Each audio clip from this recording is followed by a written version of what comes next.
I've got a really good feeling about this morning. You can hear guinea fowl chirping. It's nice and calm. Got a few wispy clouds in the sky, but nothing much to talk about. And on cold nights like we had last night, when the sun comes out in the morning, that's when the monkeys start to go crazy. So yeah, we've timed it right.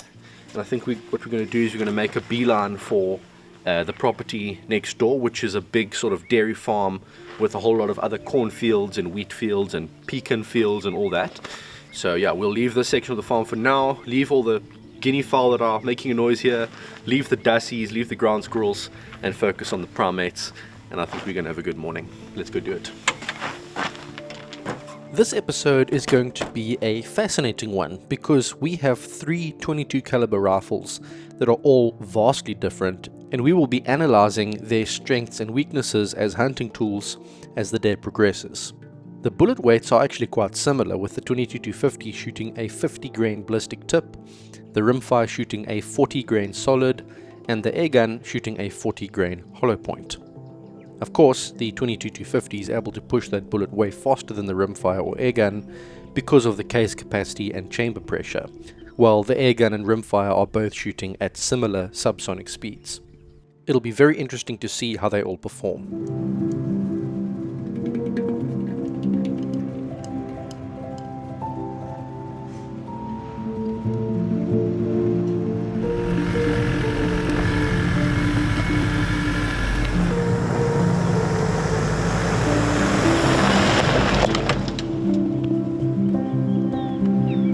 Unfortunately, the bright sunlight that we were hoping for never came.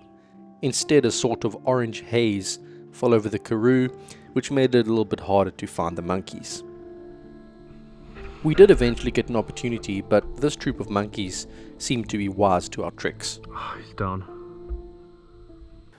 Okay, we've got a whole group of monkeys in a tree out there at 128 meters, which should be very much within the range of the impact. However, they are being monkeys. They're being very sneaky. As soon as they saw us stop the vehicle, they just went into a part of the tree where we can't see them. So yeah, it's difficult to shoot these animals. They're very smart, especially if they've been shot a lot. They're extremely difficult to shoot, and you have to be very smart to actually outsmart them. But yeah, if we can't get any here, we'll move on to the neighbor's farm, because the neighbors probably don't get them a shot as much as they are here. So we may have better luck there. Give it a few more minutes, but if we don't see anything here, we'll move on.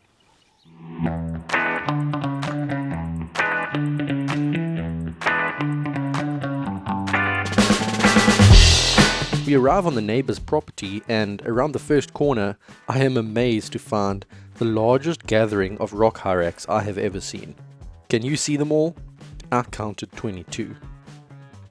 We were so flabbergasted at the sheer number of these fluffy meatballs that we almost didn't notice the monkey on the rocks just to the right, but I spot it just as it starts to scurry off, and I'm able to send it a ballistic tip at 3,800 feet per second. I rushed that shot and yeah, hit it a bit low, but it's a monkey down, so happy with that. Let's go fetch him quick. Well, there he is. I thought the shot was quite poor, but looks like it ended up being perfect right there. Okay, a bit low on this side, but this side are perfect right through the heart and lung area. So it's monkey down.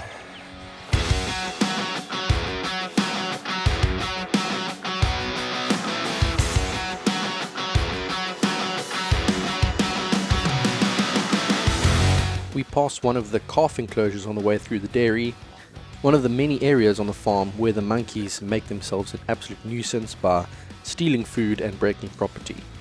Just down the road from this enclosure, the grazing lands border massive areas of wild bush, and this is where the monkeys return to hide after causing mischief on the farm. While driving along one of the roads bordering this bush, we spot a troop of monkeys scurrying under the fence and into cover, and the 22-50 comes out again as they reappear in the bushes a distance away.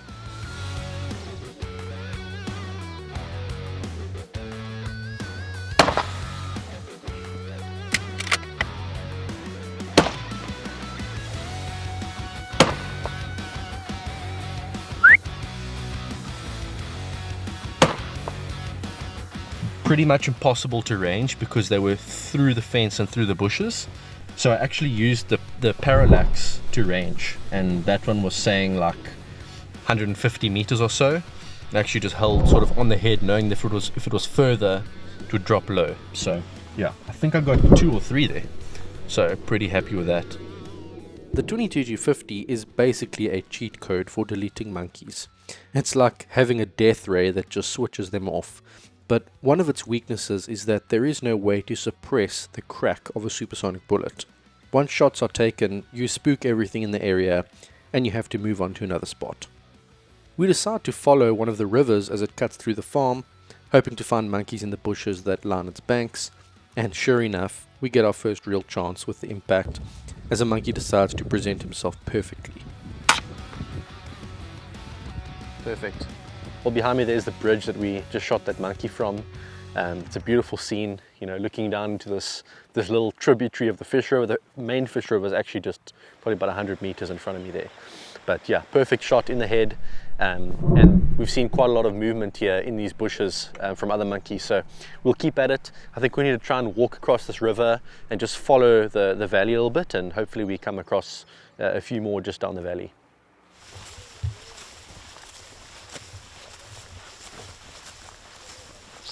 Okay, I've just seen a whole bunch of monkeys just crawling through these bushes behind us, but they're skittish. They know that we are a danger to them, so they're trying to hide themselves. The road curls around here at the back, so I think let's try get to high ground around the corner on this road, and then we'll set up on the tripod and maybe get a slightly longer shot at one of them. Yeah, they're in here. We just need to get a clear shot.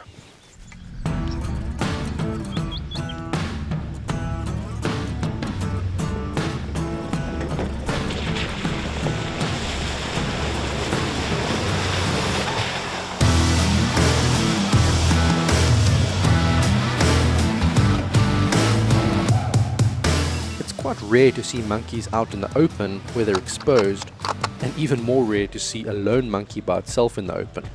But while passing through a lucerne field, we see this brave little fellow, and although he tries his best to make a break for it, I managed to drop him with the impact.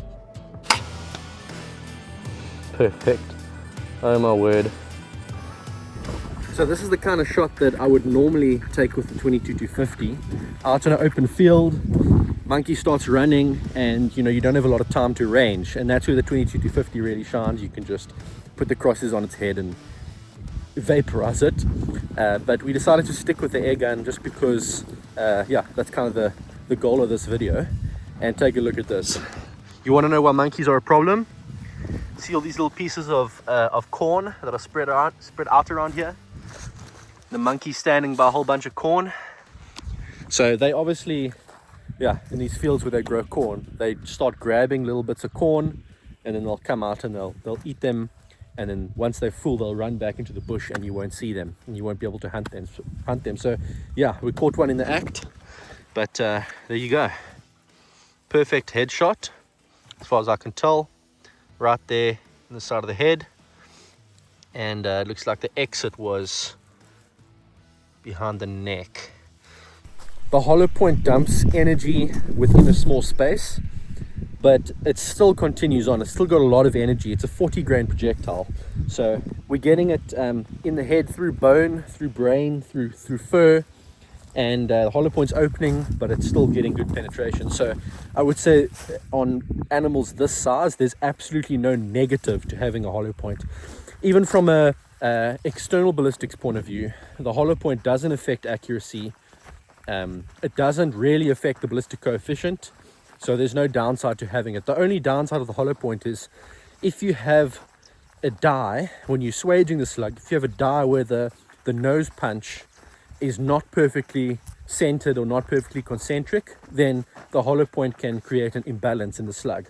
But as far as you know, the differences between solids and hollow points, I would say there's no real difference, and that's why I'm very you know, always lean towards the airgun when it comes to stuff like this, because the terminal performance is next level. But I think we'll try get 1 or 2 monkeys with the airgun, then we'll switch to the rimfire, and we'll try and get a few of the rimfire, and then we can, you know, look at the high speed footage and actually compare.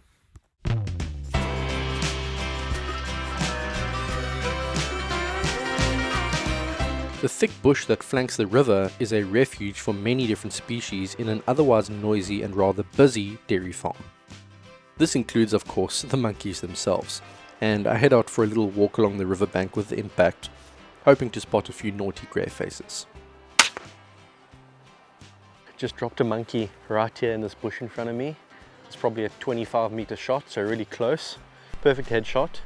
Now the rest have scurried into this deep bush, so I think I'm going to take a walk just along this ridge and turn the scope all the way down to 6x zoom and see if I can maybe get a shot if they just show themselves. But yeah, it's a long shot because once you've shot one of them, the rest really wise up, and I don't think they're going to show themselves very easily.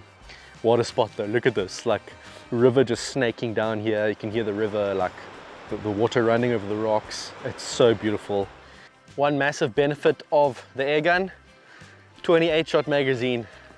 That does make a difference. You know, even just having a 5-round magazine or 10-round magazine on a Rimfire disappears quicker than you think. And the nice thing with this is you can actually see how many shots you have left. So there's no doubt ever when you're going to run out, which is great. Talking about magazines, I decided that this is probably a good time to take out the Rimfire and load her up, since we hadn't had a chance to try her out yet. These magazines only hold 5 or 10 rounds, but I do have a few of them ready to go. I make sure that the profile for the CZ457 is uploaded to my Helix 1500 rangefinder so that I can get accurate firing solutions. And the timing is perfect, as I soon see more monkeys appearing within range.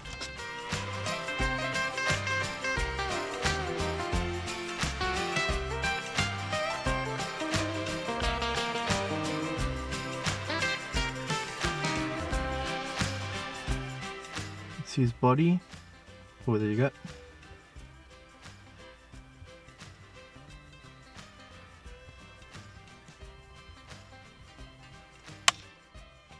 Perfect.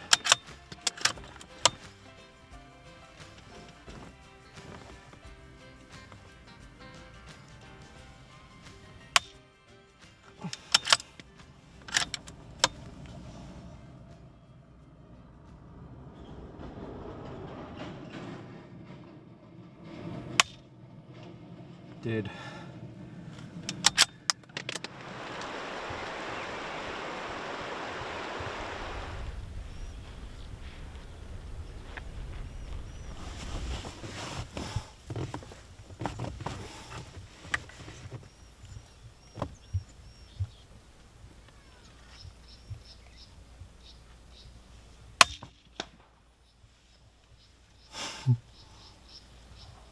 Well, while we're waiting for more monkeys to pop up here, let's give a short introduction to the 22 Rimfire that we're using here, because it is the first time you're seeing it on my channel. This is a CZ457 MTR, which means match target rifle, which basically means that it's got a tighter chamber than the standard CZ457s. I do have a chassis for this, and that's why it's got this giant Theos 6-36 scope on top, is that this is actually meant to be a gun for PRS style shooting, but I've put it back in its original walnut stock for this hunting. It's actually quite a nice fit for this hunting. It's light enough to shoulder, you know, nice flat fore end, so it's nice to shoot with for this kind of shooting. It's shooting SK rifle match, which is a 40 grain bullet at 1080 feet per second. So it's pretty similar to the Airgun in terms of ballistic coefficient. I think the BC is almost exactly the same as what I'm shooting at the impact.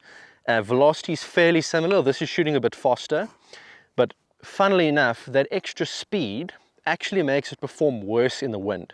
So if I put this BC in, which is basically the same as the BC on the slugs I'm shooting at the impact, and I compare wind drift between these two rifles, the Rimfire actually is more affected by the wind because it's closer to that speed of sound where there's slightly more drag.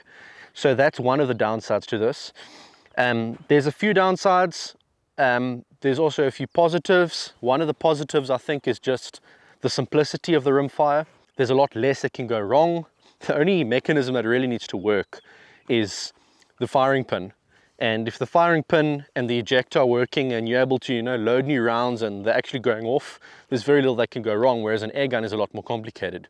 There are other downsides though. For example, rimfires are notorious for having cold bore shots that are significantly faster than the rest of your shots. And when you're hunting, most shots are cold bore shots. So that first shot that I took at the monkey here, I actually held a bit lower than what I was supposed to, because that cold bore shot is actually shooting a bit faster. So the point of impact is higher. And that's something that I'm just not used to getting on an air gun. It just doesn't happen on an air gun, at least the FXs that I'm using. There's a theory that this has something to do with moisture in the barrel and has nothing to do with the barrel actually being hot or cold. But we'll do some more tests on that in a different video and we'll show exactly what the differences are. But that's kind of a big negative on the hunting side.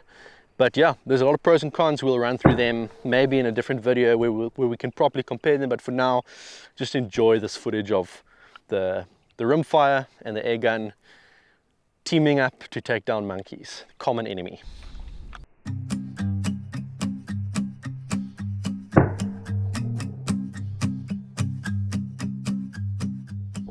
Another strength of the 22 long rifle is just how ridiculously quiet it is.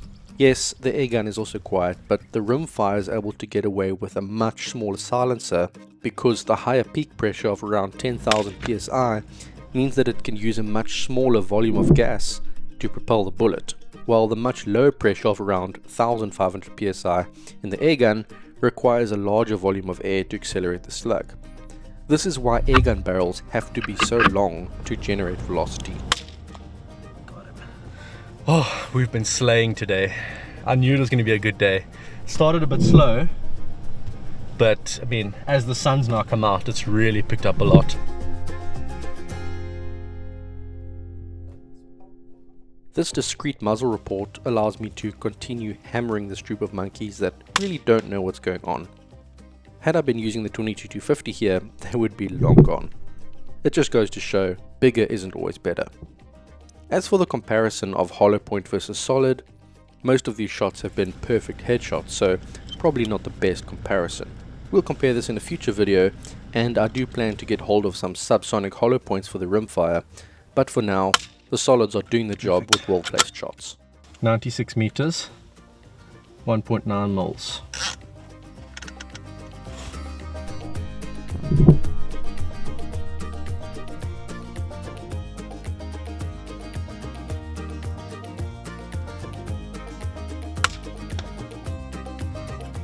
He tried to escape there as he pulled his head back. Get one rip.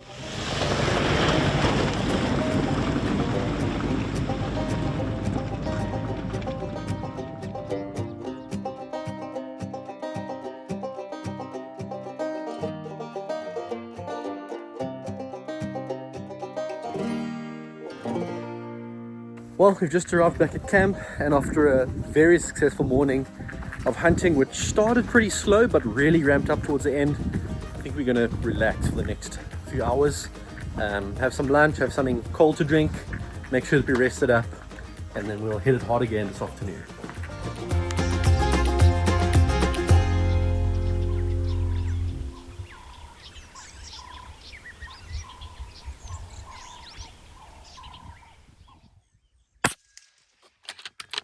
One afternoon nap later, and I find myself at the little range right next to the camp, shooting some groups and comparing the trajectories of these two rifles.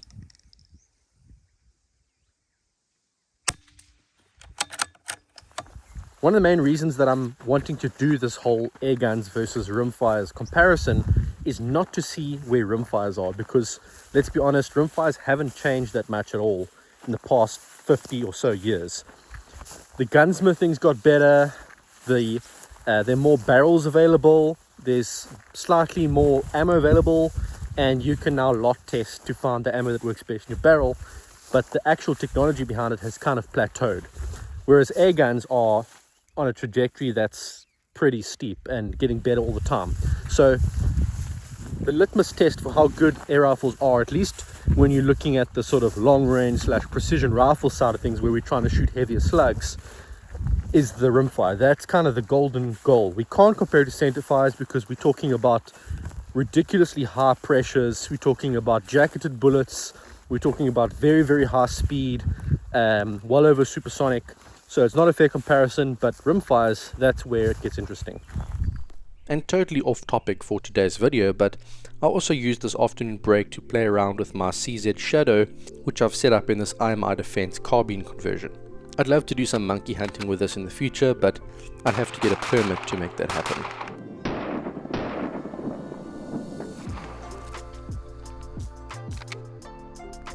So here's a little carbine conversion from IMI Defense. It's really cool. Allows us to get really nice and steady. And what's nice about the way I've set this up is I've got a little acro in the front here with a 3x magnifier. So if I want to shoot stuff up close, I can keep both eyes open and look through the dot. If I want to magnify a bit, I can flip this forward and then I've got a bit more zoom. But without further ado, let's load up some 90 grain Hornady FTPs at 1,500 feet per second. We've got a bottle that I filled with water there at, geez, it's about 20 meters or so. And let's see what we can do, shall we? Ready, love?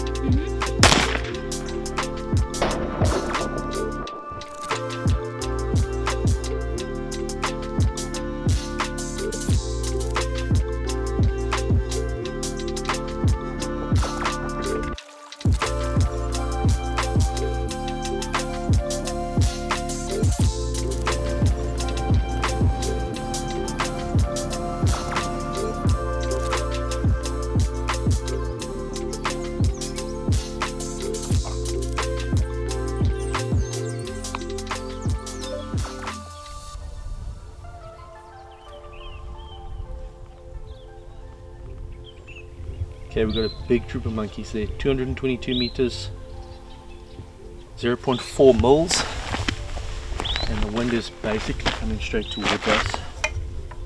Gonna make sure my parallax is set properly.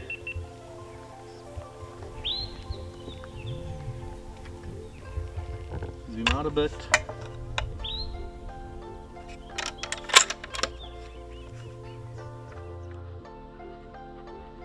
Okay, I think I want to first blitz this one at the bottom. I make the mistake here of trying to be a bit too picky, and the opportunity slips away as they run off down the hill. I'm quite sure that they will reappear further away though, so I'll switch to a prone position and wait for another chance.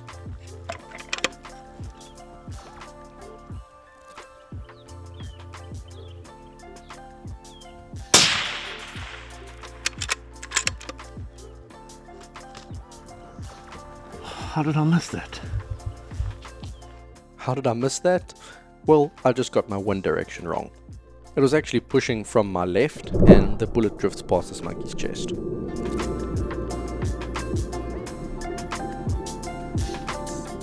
As the monkeys move further down the valley, I set off on foot to another position, and I set up with the tripod just in time to see them all appearing on a ridge a couple hundred meters away. And this time, I get the wind right.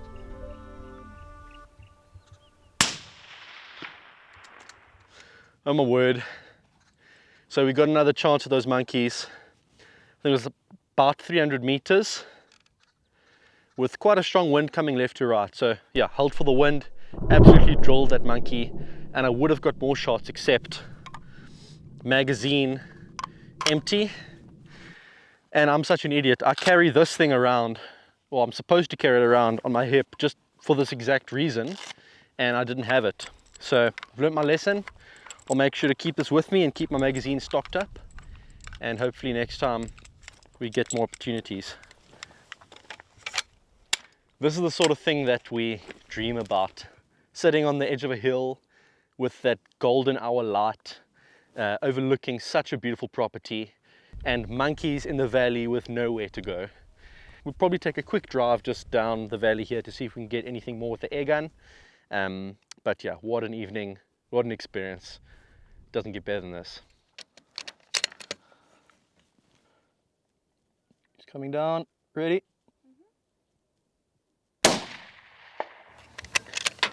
Dead.